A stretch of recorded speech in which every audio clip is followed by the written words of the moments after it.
Welcome to the Rising Entrepreneurs Podcast, where we feature top founders and entrepreneurs and their journey. Now, let's get started with the show. Dr. Jeremy Weiss here, founder of InspiredInsider.com, where I talk with inspirational entrepreneurs and leaders. Today is no different. We have Samir Balwani of QRY. You could find them at weareqry.com. And Samir, I always like to point out other episodes people should check out of the podcast. And actually, Samir, we were just talking about the episode with Tony Horton of P90X. That's an amazing episode where he made his money as a street mime to make food and rent money before he launched P90X. And there's other ones. Since this is an agency, I had Vicky Higgins on, who was interesting, and she talked about how to secure $20 million in sponsorship deals. She negotiated the naming rights for a stadium. And so that was an interesting episode, not your typical agency. And then I had Kelly Johnson, who runs a Ballast group, and she does a lot of communication and PR and strategy for large pharmaceutical companies and large companies in general. So check those episodes out. And this episode is brought to you by Rise 25. And at Rise 25, we help businesses give to and connect their Dream 100 relationships. And how do we do that? We help them run their podcast. We're an easy button for a business to launch and run a podcast. And, you know, Samir, for me, the number one thing in my life is relationships. And I'm always thinking of ways of how do I give to my best relationships. I found no better way to do that than to profile the people and companies I most admire on this planet and have them on the podcast and have them share with the world what they're working on, what they're doing. So if you've thought about starting a podcast and you have a business, you should. If you have questions, you can go to rise25.com. Both my business partner and I have been doing it for over a decade. You can ask us and email us any questions that you could have under the earth. And it's support at rise25.com. And I'm excited. Samir Balwani is a founder and CEO of QRY. It's a media buying agency for e-commerce and direct-to-consumer brands. They've created a media methodology and testing framework that's helped brands like Delsey and Peak Design scale their business online. And Samir, thanks for joining me. Thank you for having me. You know, when I look at your background from American Express for years, I always think I went to it with a friend to lunch at LinkedIn headquarters, and I was like, man, I get used to this. There's like a private level of a chef, and I stroll in the office. It's beautiful. It's got like gaming related things. I'm like, I don't even know, why didn't I just go work for LinkedIn? Right. So I want to hear some of the lessons you learned from American Express first, and then why go out and start a business? Yeah, that's a great question. And you know what, honestly, American Express is an awesome place to work at. So if you are looking for a place to work at, please go apply there. I would say, at American Express, my role, I was a senior manager of brand strategy. I got to work on some really amazing brand campaigns, everything from sponsoring the US Open to running digital ad campaigns for Open Forum at the time. It was fantastic. And one of the key things that I learned, and one of the things that makes Amex such an amazing place to work at, is how intentional they are on hiring, people management, and growth. And I think that a lot of small businesses and a lot of agencies especially forget that their people are their most important asset. And in the day-to-day management of clients, we forget to take care of our people. And so I was very intentional about that when I started QRY as well. We're 15 people and we have a full-time HR person. It was one of the number one most important things that I wanted to make sure that we had. We've always had 360 reviews, growth plans, doing annual reviews. These are, for me, these were all non-negotiables because I wanted to make sure that the people I work with and the people on the team are happy, passionate, excited, because we work in a creative world. We're not just cogs in a wheel. And if you don't love what you do, you don't feel like what you do is impactful, you're just not going to do it, right? Burnout's very real. It doesn't always mean that you're burnt out because you were working too hard. Sometimes you may be working really hard and just no one noticed, and that will lead to burnout too. So I wanted to make sure that there was always an opportunity for us to notice and recognize and give people an opportunity to be heard, which is something I definitely learned from Amex, and then something that they've done just incredibly well. What else does the I find that really insightful. What else does the HR person and you help incorporate? You mentioned the 360 reviews, the growth plans. What else? So Avery's our HR person, and she's our manager of people and culture, and she does everything from talent acquisition, so actually going out and finding people to join our team and making sure they're the right fit for us. All of the internal culture events, everything from our virtual happy hours, because we are a fully remote team, to managing and planning our annual retreats where we all get together. We're actually going to Nashville this year. We'll have a chance to all get together and spend some time together. And those retreats are 15% business, and the rest of it is really just for us to be able to do all of the water cooler talk in a short period of time and be able to actually know who we work with outside of work. Because I think that that's a really important aspect that's been tough to replicate in a remote agency. Do you have staff outside the US, international? No, everyone is in space. Yeah. Got it. Yeah. Well, that was a strategic decision because it adds a whole level of complexity that we're still a little small to try and to manage against. What else did you learn from American Express? So obviously the importance of, training and, being there for the team. What else did you bring into QRY? Yeah, I think some people will call it bureaucracy. And I think that there is a fine balance between bureaucracy and process-driven thinking. And I think that that's a really good thing that Amex has done. And obviously it ebbs and flows, and they're constantly trying to figure out how to make sure process doesn't get in the way of innovation. But really understanding what needs to be done, how it needs to be done, what actually moves the needle, training people on those things, and then building cross-functional teams around it. So I think that has been a really key learning for us of, okay, we do one thing really well. We've created this framework and methodology for growth, but how do we actually train people on it? How do we do it consistently over time? And how do we also give it enough of a fuzzy exterior that we can change it for some of our clients? There are things that need to be adapted on a client by client basis. So creating that has been a really fun learning and just something that's really been helpful from my American Express days. I think that has been great. And then the other thing that I learned from having fantastic leaders at Amex was what it means to be a people leader and how you can create an environment where people can make mistakes. And obviously, you have your line in the sand of do not make mistakes past this, but how do you create those internal processes or opportunities where people can have mistakes, make mistakes, be celebrated for the mistakes they made because it means they're being innovative or trying something new. And so that was another really insightful thing that I brought into QRY as well.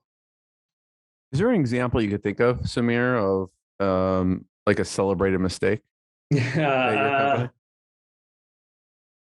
company? I'd probably take an example from our company. We've made mistakes. We make mistakes pretty regularly because it usually means we're pushing the envelope. But it'll be everything from naming something different in how we run campaigns and then realizing, oh, wait, that naming convention actually worked out better in our favor. And so while you would think, it broke things along the way because the name is tied to a lot of systems that we have internally. But at the end of the day, we look back on it and go, wait, okay, that actually makes sense. So it's hard because we don't look at mistakes as mistakes, but really just what do we learn from it? How can it be adapted? And in this instance, it actually did adapt and it refined our process and we ended up moving forward from it. So it's hard to kind of pinpoint any singular mistake that was like a true mistake. When you were talking bureaucracy, I thought you were going to say management layers. Yeah. Right now, how do you came from a company, there's a lot of different layers and they're in there for a reason. How did you incorporate that into your agency? Yeah. Yeah, it's interesting that you asked that. So I feel like when I started Query, everybody was all about flat structure, and it was everybody's the same. There are no layers, and candidly, I think that that's a mistake. I think layers and organizational structure is important. It allows people to have someone to lean on that has more experience than them. It gives you an opportunity to actually celebrate people and empower people that have more experience. So we do not have a flat structure. We actually do have a layered structure. We have a coordinator level, a manager, a strategist level, and a director level. That's unlocked a few elements actually for us. So our strategists are empowered to think strategically, manage their own campaigns, be an expert in what they do, but they have directors to lean on when they're not sure or need to learn or need to have a strategic long-term view. It's also allowed me to step out of day-to-day delivery and client management and have a long-term view for the agency and continue to grow. I think if everybody were the same level without having any kind of org structure, we'd all be on top of each other's toes, not knowing who to lean to, who to go to for things. And even at 16 people, like we need this. So the different positions, because I know you probably have different positions within the company, or different categories of positions, like there's HR, there's probably people managing ads and other things. Does each different kind of genre of position have a kind of coordinator, strategist, director, or is that only in certain positions? So for the most part, we've got coordinator roles open in every position. It really depends on workload. Most of the time we see that on coordinator needs more on our media team side, where there's actually a lot of like setting up ads or making edits, things like that, where it's more in platform work versus strategic visions. The way I think about it, and I would challenge everyone else to start thinking about it this way too, is the time horizon by which your employees look at things will determine their seniority.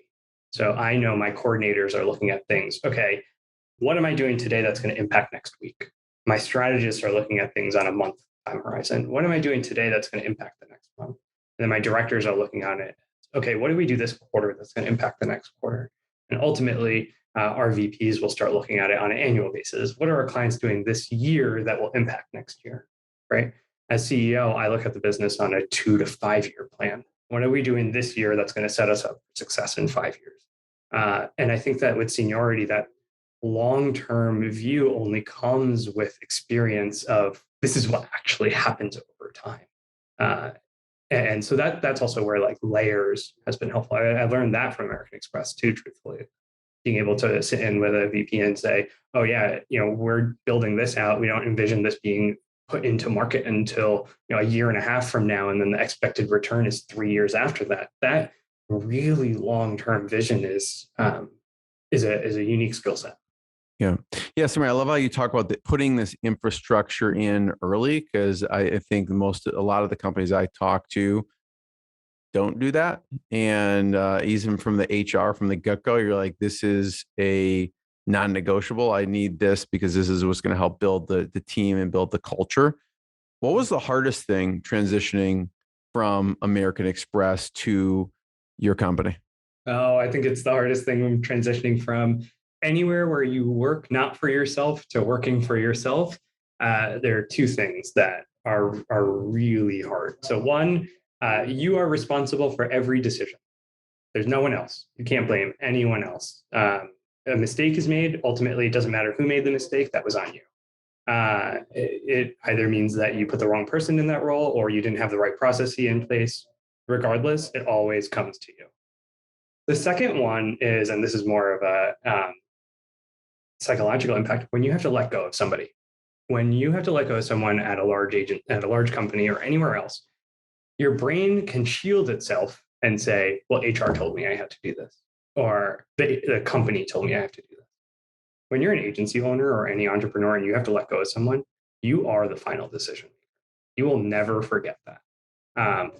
And so that was definitely a really tough transition for me. What made you decide to finally strike out on your own and leave American Express? I come from a family of business owners, so it was just a matter of time. My dad owns an IT staff. My mom and dad together own an IT staffing business. My sister has actually just taken over that business, as my parents are in what I like to call semi-retirement, because I don't think entrepreneurs ever actually retire. So I always knew this was going to be the case. Interestingly enough, I actually tried to start an agency when I graduated college. And so this is actually the life cycle of the agency world for me. So in college, I realized I really like advertising, and I can make a pretty penny with affiliate marketing on Facebook and Google Ads. And so that was my first step into advertising. And if you Google my name and you go back in time, you can see some of my old stuff. And it's cringeworthy to me now as I look back on things, but it is still pretty amazing to see that how early I started. So I graduated, 2008 recession, told my parents, I'm not going to go find a job. I'm going to start my own agency. My dad looked at me like I was crazy, but he said, cool, you've got 3 months. You figure it out. If you can cover rent that we are going to charge you in 3 months, you can stay here and continue building your agency. If not, you need to go get a job. Lo and behold, I tried to start the agency, realized I know nothing, like literally don't understand like anything. And so obviously failed and went and joined another agency. I joined a company called Morpheus Media at the time, which honestly is probably one of a pivotal moment in my career and life in general, actually. So I've made some of my best friends, actually my best man at my wedding I met at that agency. My boss at the time is still a really good friend of mine. The owner of that agency is a mentor who I still chat with and talk to regularly. And so I went into that agency knowing I wanted to learn as much as I could about what it meant to have an agency, run an agency, be an agency. So I started that for a while, realized I wanted to also experience what it meant to be a startup. So I went to StyleCaster, head of marketing there, got a chance to explore what it meant like to be in a startup. What it meant to own a P&L, what it meant to hire and fire, all of that. Was Morpheus a bigger agency? Mid-size. So I would say mid-size agencies, small to mid-size agencies are the best place to learn. You are absolutely asked to stretch beyond everything. There is a lot of just figure it out mentality, which I think is key. And I definitely learned a lot there. And so that was helpful in terms of setting up that mentality. I think that mentality of just figure it out is key. StyleCaster, startup life, the insanity of startups is key. And then after that, I went to American Express. And I actually strategically went to American Express because I wanted to learn what it was like to work on marketing at the enterprise level. Because I thought, hey, if I'm going to sell to these guys at some point, I should understand what happens on the other end so I can actually speak their language and understand what happens. So finally, after I felt like I learned everything I could at American Express, I said, you know what, I think it's time to try again. At this point now, I had agency experience, startup experience, and Fortune 500 experience. I felt like I was armed and ready to kind of start this. I want to talk about, so people could check out weareqry.com, okay, the website, and you have a page, benchmarks. Can you walk me through why you created this page and what's there? Yeah, so the benchmarks page is really awesome. So we get the pleasure of working with a lot of high growth direct-to-consumer e-com brands. And we run all of their media, which means that we run all of their advertising on paid search, paid social, display, connected TV, and in some cases, like even out of home or podcasts. So we collect a lot of data. And I think it was really important for us to share high-level trends that we're seeing in the marketplace because we are a data-first business.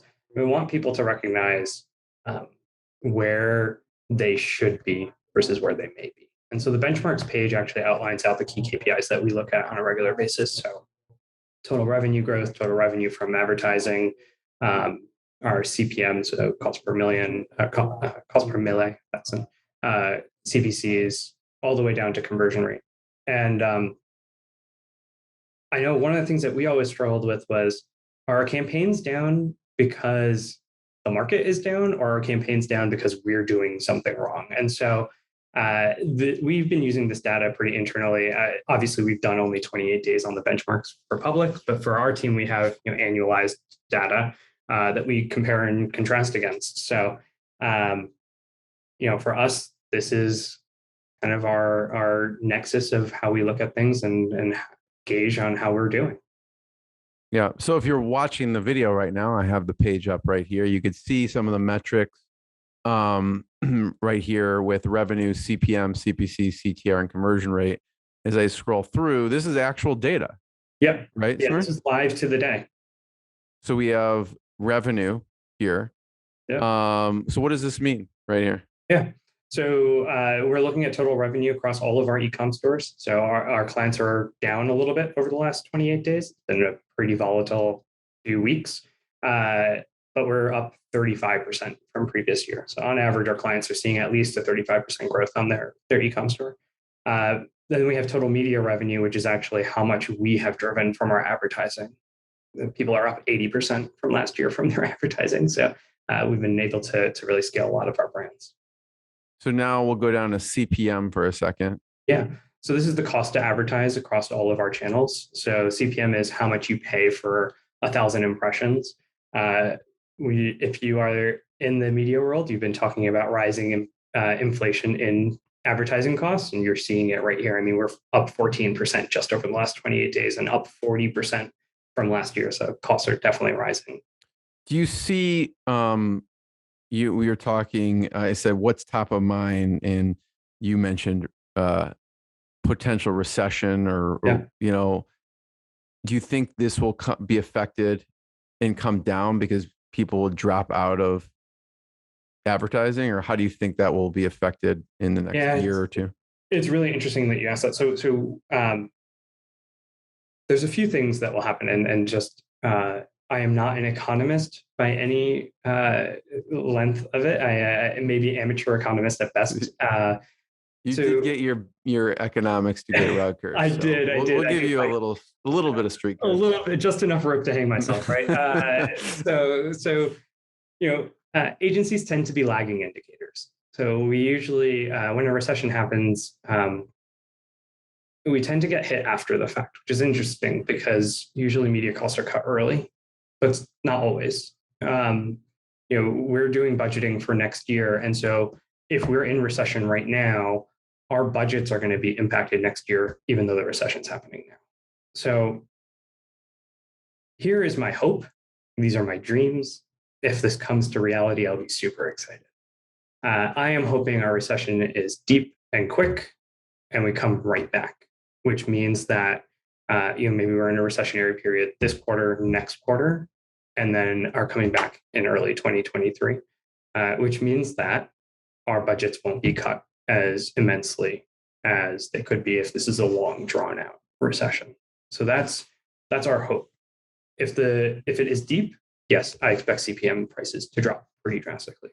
I will say that there's another story around these CPM prices. And actually, if you scroll down, I can tell this story. So CPMs are up, cost per click is up as well. That's because the cost to actually reach someone has gone up. So then CPCs have also gone up as well. And then if you scroll down one more, our click-through rates are slightly down, which means that people are not engaging with the creative as well as they were. But then if you scroll down to the bottom, our conversion rates are up drastically though. And so what this tells me from a story perspective is, yes, it's more expensive to advertise to people. Yes, it's getting more expensive to get people to our website. And yes, only a certain subsection of people are engaging with our creative, but those people are extremely valuable. And so it's important to look at that full story, because if you only looked at the first three metrics, you'd say, oh my God, this is all broken. This is not going to work. That last conversion rate data, as well as the overarching numbers, are really.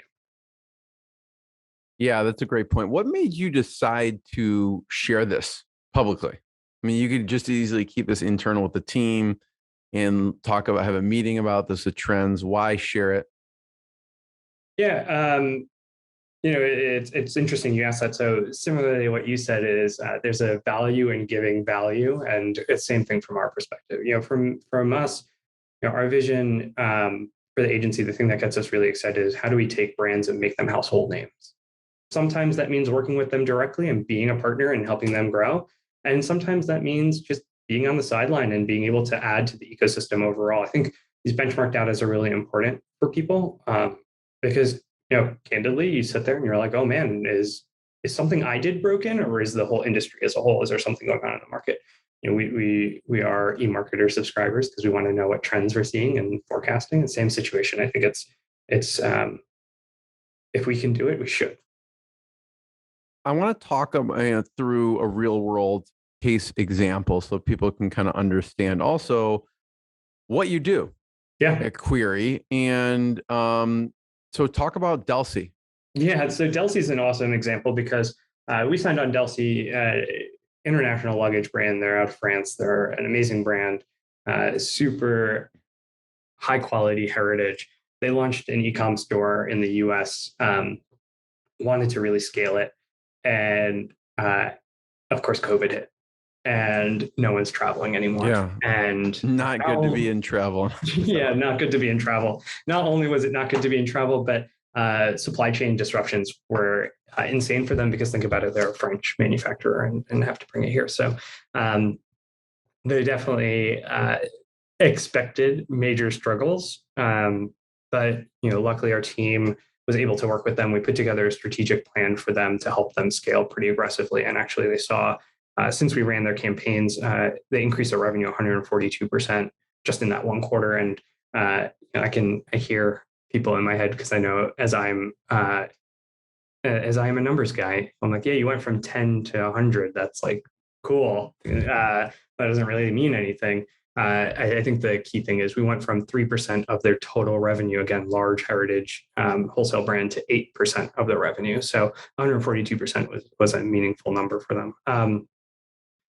The key elements for Delsey, we put together a really strategic media forecast for them using their data. We layered in information around COVID and what our expectations were from there, and then helped coordinate with their team to really understand their supply chain issues. So what products were going to be in stock versus out of stock? How could we promote what needed to be in stock? How could we promote or create demand for things that would be restocked? And so we were really strong partners on that end. We put together a full new framework. We help coordinate with them on creative. So we don't actually create creative, but we do full creative briefings for our clients and use the data to help them understand what's actually going to work. And because of that, that's the reason why they saw such great success and were able to really scale. When they come to you, Samir, just walk through the timeline for a second. So you put together kind of like a strategic media forecast. Then you're kind of analyzing that. What happens next before you actually turn the ads on? Yeah. So before we get started with any of our clients, we do a full 4-week discovery, 4 to 6 week full discovery. That covers everything from tell me about the brand. Like, who are you? What's your vision? What's your mission? Who's your customer? How do you expect them to engage with you? What are your competitors doing in the market? What do we plan on doing from a marketing calendar outside of media? Our benchmark is we don't want advertising to drive more than about 40% of your total revenue.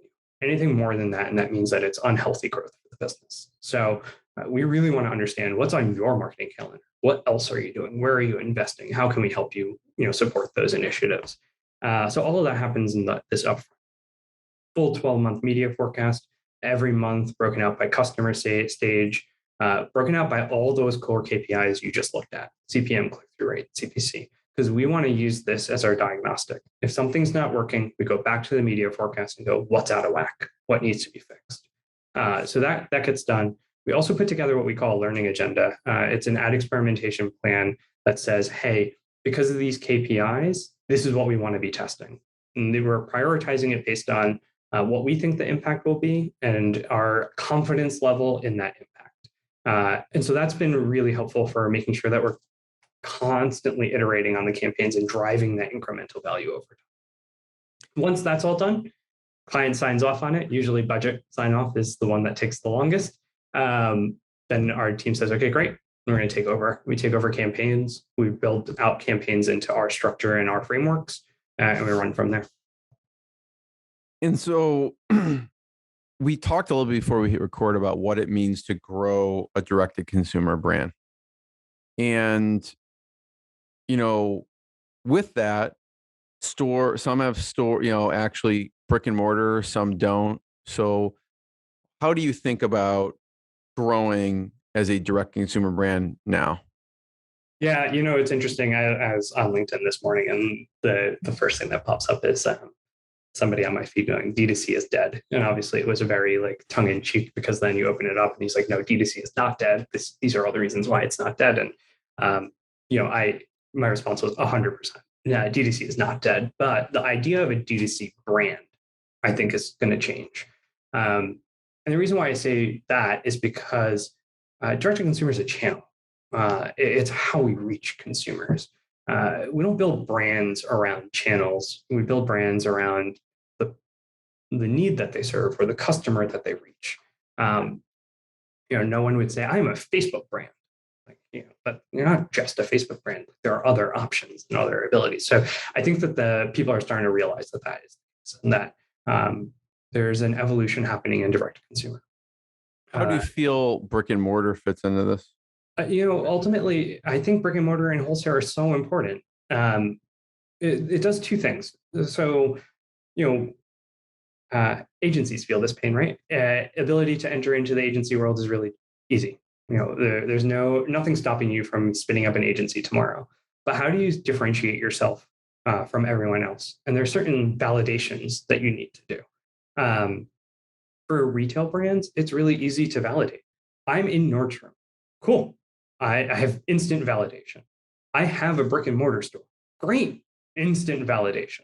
So I think one of the things that we're going to start to see is direct-to-consumer brands rethinking what it means to be wholesale partners, what it means to have brick and mortar locations that they own and operate, because it's not only about how much revenue did I generate from that store, but it's also how much brand awareness or marketing equivalence do we drive from being there that then supported my direct-to-consumer, right? I think that the idea of how everything plays together is going to start to become more and more important. And it's already really important, but I think it's going to be a bigger question. And I think what we're starting to see is direct to consumer going from, this is what's going to solve all of our woes, to, oh, this is just another tool in our toolbox, and we're going to have to do other things as well. Who do you look at as a brand? Who do you recommend people look at? Like when you say that, certain brands pop in my mind, like Warby Parker that started direct to consumer, and then they have, retail popping up. Who do you look at? And maybe we've heard of them. Maybe it's like, here's a brand to look at. It's really interesting. I don't know that anyone's done it well across the board. I think that that's the problem. So there is one that stands out to me. I think Harry's did a great job. And specifically, Harry's direct to consumer, they were launched online. Great story.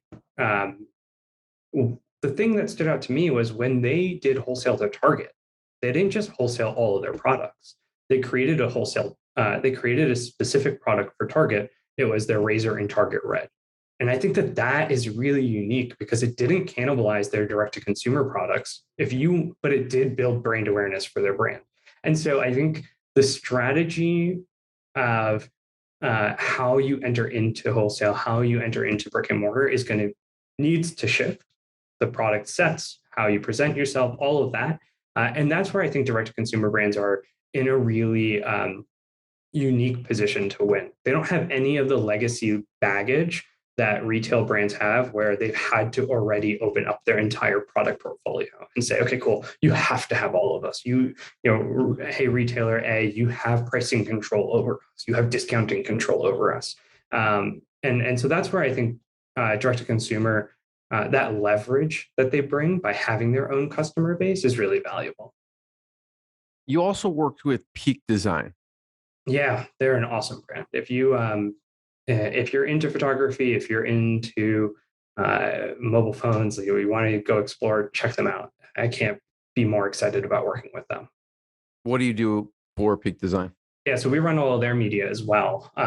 And they're a super cool brand. And our contact list there is just awesome too, super smart. What I would say is they like to run. And so we've had to be really good partners for them and just be available and help them really think through what are big things that are going to make big changes, big impacts. And bring some of our rigor and frameworks to them has helped them unlock a lot of growth and help them scale in a very meaningful way. Also, another thing that we do that we end up having to educate a lot of our clients on is how we look at the effectiveness of advertising, right?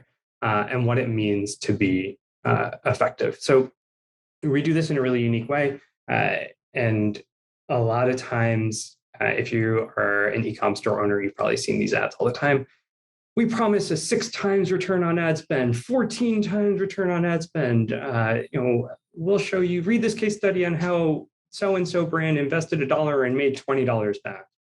All of those are crap. And I it just bothers me when I see that stuff. So here are the reasons why.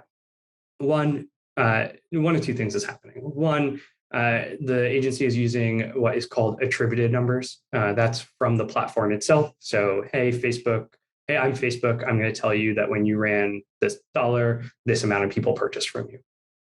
Great. And, if you're small, feel free to use those numbers. But as you scale, you can't. And the reason why is because Facebook, Google, all these guys do two things. They do what's called attribution windows. So they may do a 1-day view, which means I viewed the product and then purchased in that. I never engaged with it, but I just purchased. So I'll take credit for that. Or 7-day click. I clicked on the ad and within 7 days I purchased. Fine. But here's the problem. What if I saw a Facebook ad and then clicked a Google ad, and now who gets attribution? Well, if you just add them together, you can end up in a situation where your attributed media revenue is larger than your total e-com revenue. And we have seen that happen. And so we do not use attributed for reporting. What we do is we use last click. And obviously, as brands get better, there's data-driven and modeling out there. But for an easy way of getting started, we use last click. What's the last click? It's in Google Analytics. What was the last channel somebody interacted with that finally led to the purchase, right? And what that allows us to do is it dedupes everything. So you can only have one last person. And that allows us to have a really clear view of things. The downsides of it is it overestimates Google and underestimates things like Facebook, all those brand awareness elements. The way we solve for that is we've created internal benchmarks that we know. Facebook is going to do X, Y, and Z. We want to target this benchmark because we know that we'll see the halo. That's one. The second thing that we do is we tell our clients, we're going to work with you. Let's figure out what your product margins are. Let's solve for what we call your break-even return on ad spend. What is the lowest return on ad spend that we can drive to that will still drive revenue for the business without losing on that product? And we know that we'll make your margin on the halo that comes from advertising, right? Because we're looking at last click super conservative. We're not taking into account any view throughs or anybody that didn't, click a Google ad and then click a Google search ad. We know we'll make that money there. What that does is it solves two things. One, it allows us to invest in real time in brand awareness and brand building, audience development for the brand, while growing top line revenue. So what ends up happening is we start to see brands stay at that low ROAS while revenue continues to increase over time, because we're building awareness, turning them into customers, and our ability to spend on those remarketing conversion ads increases over time. And so that's how we've been able to scale. It takes a lot of education on our clients, and it definitely is a mindset shift for a lot of them. How does lifetime value play into that? Because I could feel like with that, and I love how you broke it down, break even return on ad spend, you're basically acquiring customers for free, or you're making money on customers, but there is a lifetime value of people that are going to purchase. So how does lifetime value play into that? It does. And so, lifetime value is great. It's also dangerous. And so, SaaS platforms love using lifetime value. I love lifetime value for SaaS platforms. I get nervous about lifetime value for consumer brands and retail brands. We use it. It is a secondary metric for us. And here's the reason why LTV can get really, you got to be really careful about LTV. When we run advertising for clients, and this is actually, Jeremy, you and I were talking about privacy concerns and how that impacts. So this is actually one of those areas where privacy starts to play out. I can't clearly create a campaign that only targets net new consumers. So there is an opportunity that the purchase that I acquired is an existing customer. I just paid to advertise against them. So if I start optimizing my campaigns to lifetime value, I may end up in a situation where I'm actually losing a lot of money because some percentage of my customers are actually not new to the business. And so we definitely use it as a secondary metric. We include it in our break-even ROAS calculations when we're able to. So we'll do like a percentage new to file from advertising index in there. But it's definitely something that I would recommend clients, especially in retail, fashion, apparel, be really careful about. SaaS has it easy. You acquire the customer once, you're rebilling on them. You never have to pay to acquire them again. LTV makes great sense. But in retail, you are literally paying to reacquire customers over and over again. Yeah. Yeah. And what goes through my mind too, even with Delcy as well, how many times am I buying luggage? I buy it. I don't know when I'm buying it again. Maybe once a year, like max. Yeah. Right? Maybe never. I mean, I don't know, but those say, you may tell family, oh, where'd you get that? And that may be, you can't really, it's hard to attribute someone just, that came in from an ad 5 years later goes, oh, I love your luggage. Where'd you get it? I got it from Delcy. And then they tell their family and they buy the luggage too. Right.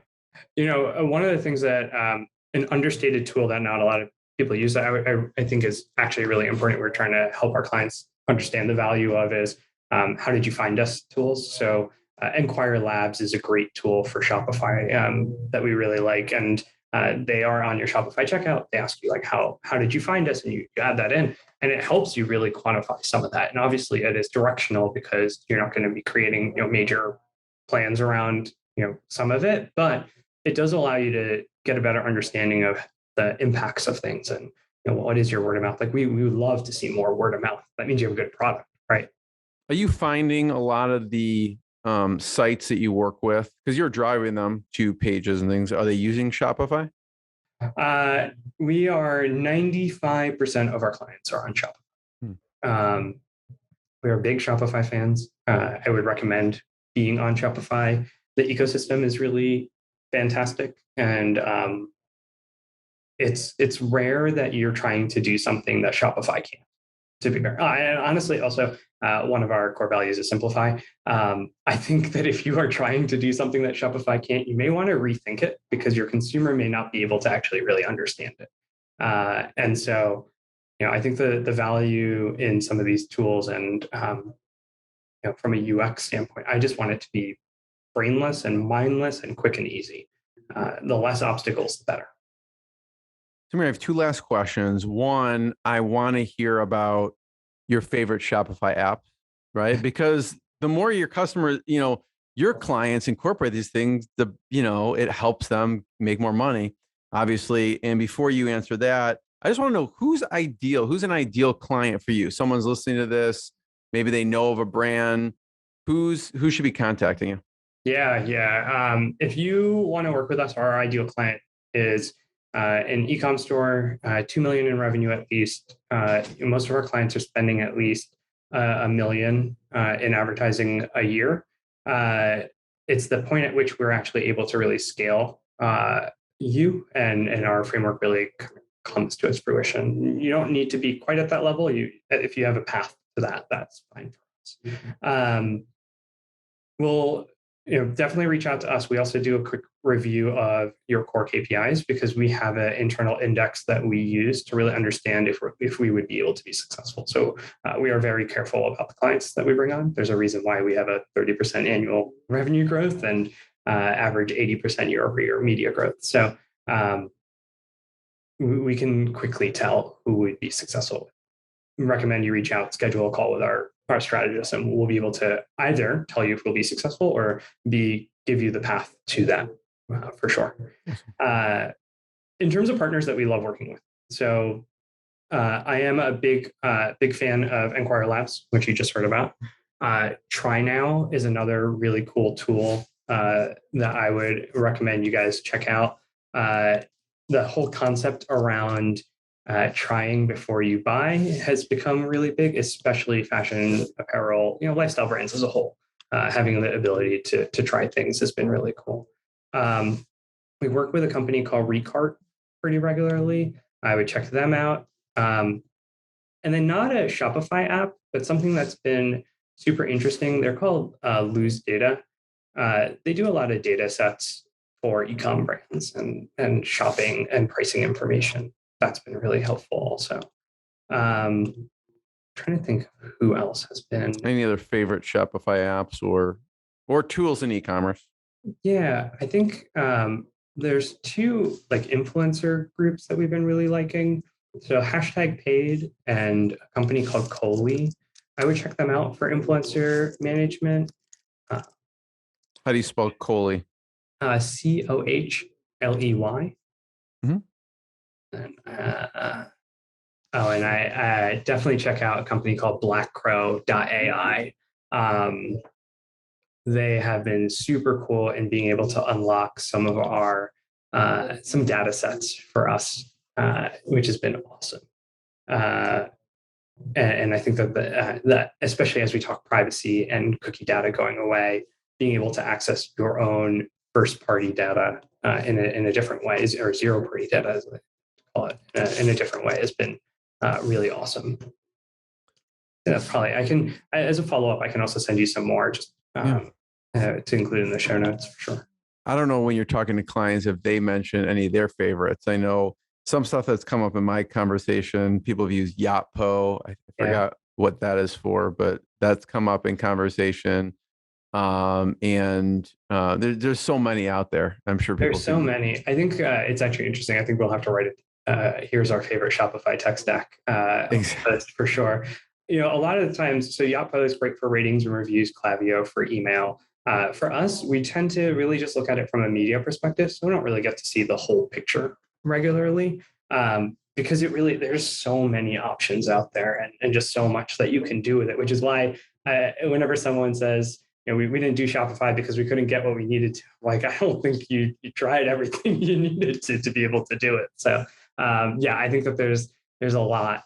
There's one that I actually really am going to call out and goes back to our give back. There's a company called Shopping Gives, which I would check out. And they do the whole, if you've ever been to, I don't know, I think CVS and ShopRite and all these guys do it. You go and would you like to round up to donate to your local charity? Shopping Gives incorporates that into Shopify directly, so people can round up on their process. So if you have any charitable portion of your business, that's a really easy way to kind of get it front and center. Shopping Gives, love it. Yeah. Samir, I want to be the first one to thank you. Everyone, check out wearequery.com, which is weareqry.com. Learn more. Samir, thanks so much. Thank you so much. This is great. Thanks for listening to the Rising Entrepreneurs Podcast. This episode is powered by Rise 25. Please subscribe and check out future episodes.